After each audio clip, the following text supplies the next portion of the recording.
the sword. We know it as a weapon, as a symbol of strength and power. A force to smite down our enemies. And oh, what enemies we have. All of us, beset by forces that kill our hopes and drown our dreams and pile us up with a burden of rage and frustration and hurt and anger until we feel we can do nothing but lash out with a death blow against those who would hurt us.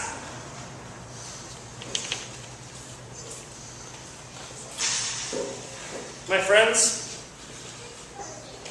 I'm a storyteller, and I'm coming before you today to tell you my own story.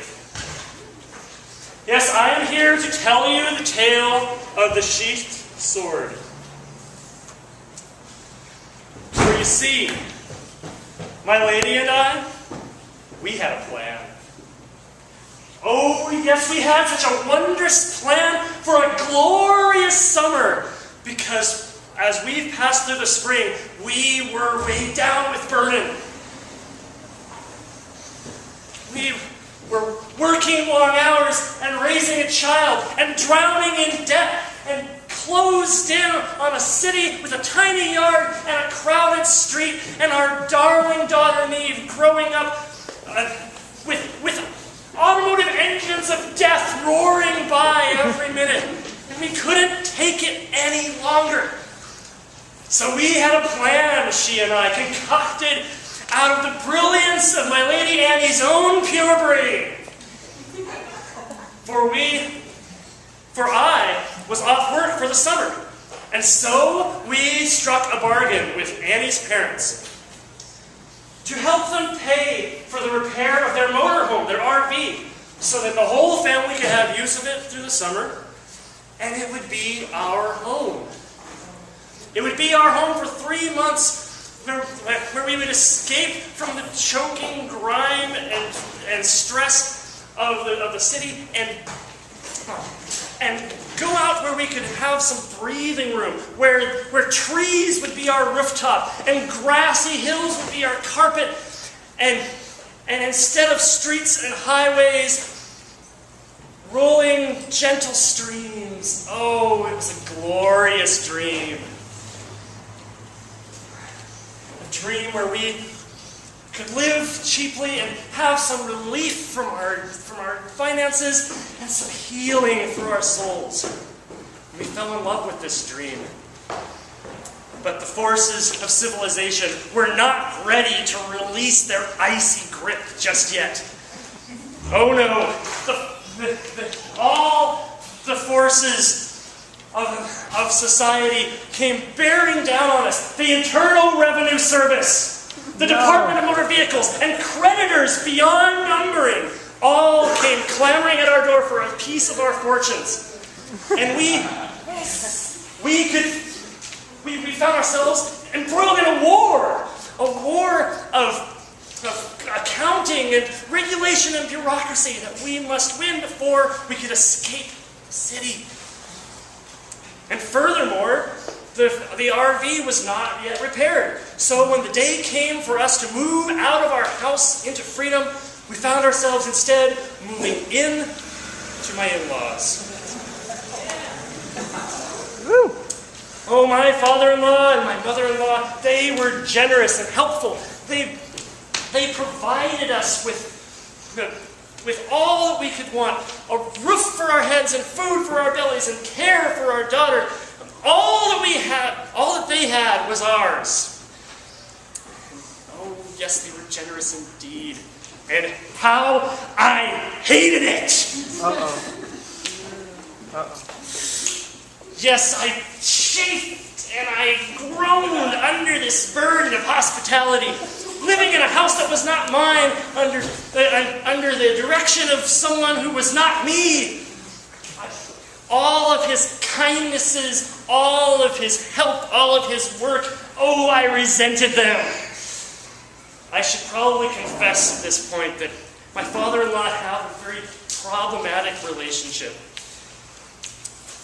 It's not that you can point to any event. We don't have any feud between us, but we just have such a gap, or we believe that we have such a gap between our interests and our personality and our politics and our heart's desires that we have nothing to say to each other. We do not know how to be with one another. And so we pass our time together in sullen silence, just enduring it and saying as little as possible and going our separate ways. And now I was in his household.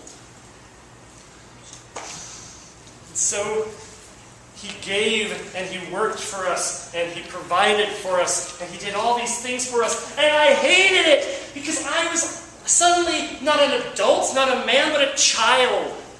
A child in this family, dependent on others for all their direction, for all their provision, for all their work. And he was the man, he was the adult. And I was nothing. Oh, and I hated it.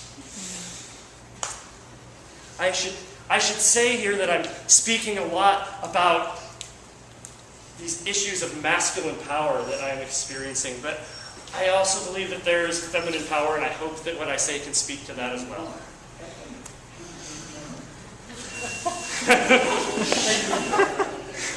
And so there I was, stuck, just counting the days until the RV would finally be fixed and we would set out on our adventure, our family, I, my Lady Annie, and my darling daughter Neve, masters of our own destiny and free on the open road. And finally that day came after a long, long week. That day finally arrived when the RV was fixed and clean and packed and we were ready to set out on our bold new journey.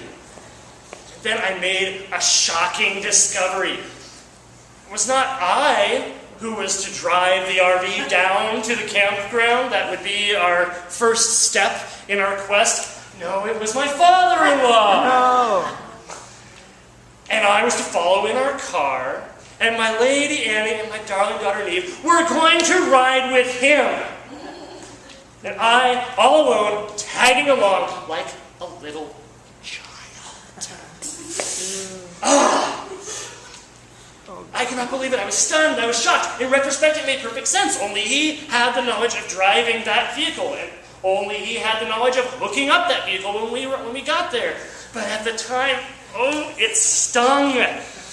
Because I had come to desire what he had. I had come to desire his role.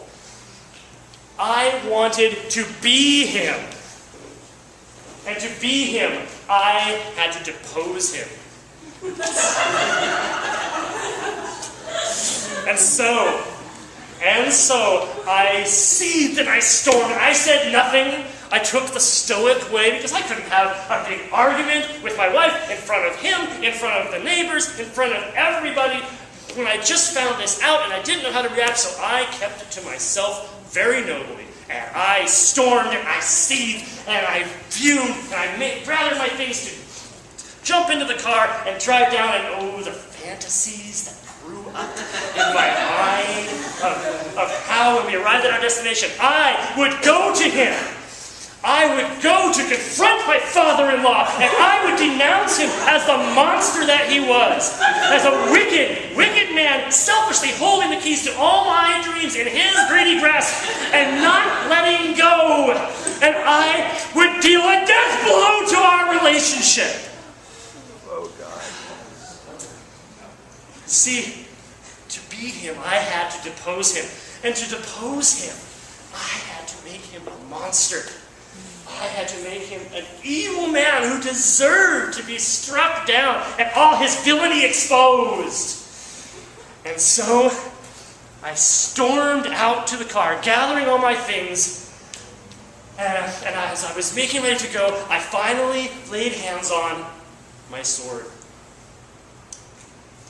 See, this sword is a very precious keepsake of mine. It was a gift, and I first wore it at my wedding.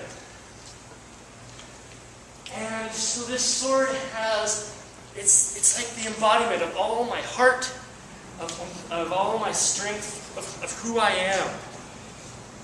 And it had been lost. It had been lost for years. I thought that maybe it was gone forever, but finally when we moved, after we had moved everything else out, finally behind everything else in our house, I found my sword again. I had it again for the first time. And I realized that this sword is a talisman that comes to me on the eve of new adventures, of new phases of my life, of new ways of being. And I came to cherish that, and I felt that it was fitting that it should be the last thing that should leave the house of my father-in-law as I went with my family into our bold new adventure. And so I stormed out to the car with sword in hand, furious, fuming, imagining the death that I could deal upon my enemies. And then as I was struck by an impulse that I didn't even understand, I stood at the door of the car and I pulled my sword out of its sheath just part way, just to see the sunlight glint on its blade for just a moment. And then I remembered. I remembered what I had learned about the symbol of the sword in ancient Celtic myth and ancient Celtic magic. See, in the Celtic legends of old, it was not the sword that held the enchantment, but the scabbard. The scabbard offered strength and protection. Because the wise, the truly wise, learn when not to wield their sword, and how to direct their strength to where it will do the most good. And I learned that the legend of Excalibur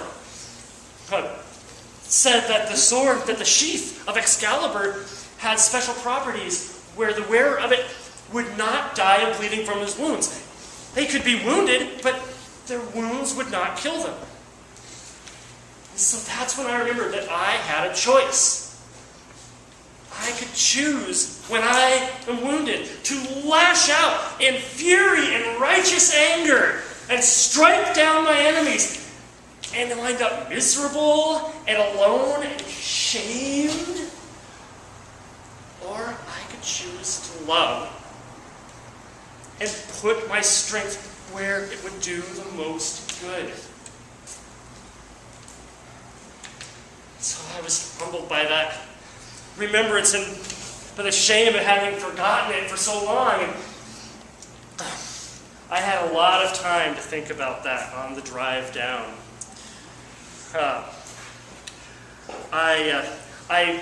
I've learned since then that a scholar named René Girard explained how this whole cycle that I've been experiencing happens. He said that our desire is mimetic. We mimic other people's desires. We learn what to want from other people. I never wanted a fancy house in a rich Vancouver suburb, or a motorhome, or to be an RV repairman, or any of those things. But now I wanted those things because he had them and I didn't. So when we mimic other people's desires, we can fall into this trap of wanting what they have and wanting to be them. So we fall into a cycle of violence that there's no end to, because we're always just feuding with each other over our desires, unless we can find a scapegoat.